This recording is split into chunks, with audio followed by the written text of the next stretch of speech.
Well, here we go again. Many of you may remember the haze of Canadian wildfire smoke that moved into our region last summer, and it appears the risk is back. Wildfires once again broke out in Canada, and smoke is drifting into Minnesota and Wisconsin, and experts are now warning it could make its way here too. Senior health correspondent Monica Robbins joins us now with what we all need to know. Not really the news we're hoping for, a lot of us. No, you just got here. Yeah, it was just after, yep. Do you remember? And that's not what we smell like here, just so you know. I guess this is what I have to get used to. And No. Yeah, that's not what summer smells like here in Cleveland. Well, those with heart and lung issues really need to pay attention to those air quality alerts. You can download the EPA Air Now app onto your phone to keep current tabs on your location. And we're already dealing with spring allergies, and tree and grass pollens are in the air, but the wildfire smoke is something very different. It contains a lot of pollution particles that are so small they can get and stay in the lungs. And last summer, many of us smelled burning plastic because the smoke is chemically altered by the UV rays, by the sun, and can be turned into benzene and formaldehyde compounds. So when the air quality is bad, it's very wise to stay indoors. You know, we really don't know what the long-term effects are. It's something that's actually very difficult to study because what we're breathing in from these wildfires varies depending on what trees are burning, what plants, what buildings, other materials.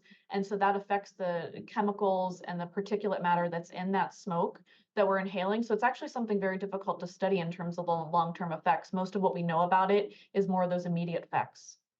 So people most at risk have lung or heart conditions. They may be pregnant, over age 65, smokers, and kids should be extra careful because this air can trigger underlying health issues. And while it's not here yet, hopefully it won't be, it was pretty significant last year, and it's wise that we're prepared to take it seriously. And at least for now, those of us dealing with allergies may get a brief reprieve with the rain that Jessica was talking about, but we're wishing those clouds would just move north and west where they really actually need it.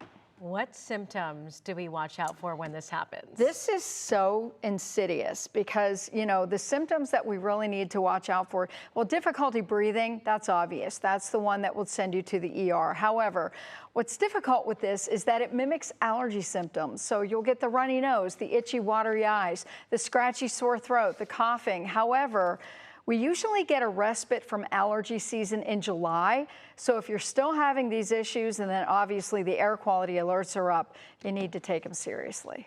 Oh my goodness, I remember a year ago literally looking at the app every morning to see the air quality, and that might have to be back on my phone. Yeah, and hopefully we're not going to have to deal with this, but they're already dealing with it in Minnesota and Wisconsin, and you know how the wind moves, and they're already dealing with 100 fires right now in British Columbia and Alberta, and they're just moving, and they're, you know, 2023 was a record year for the Canadian wildfires, hoping they don't beat that record by any means, hoping they get a lot of rain out that way, but until they do, we need to be prepared. All right, Mon, thank you. Sure.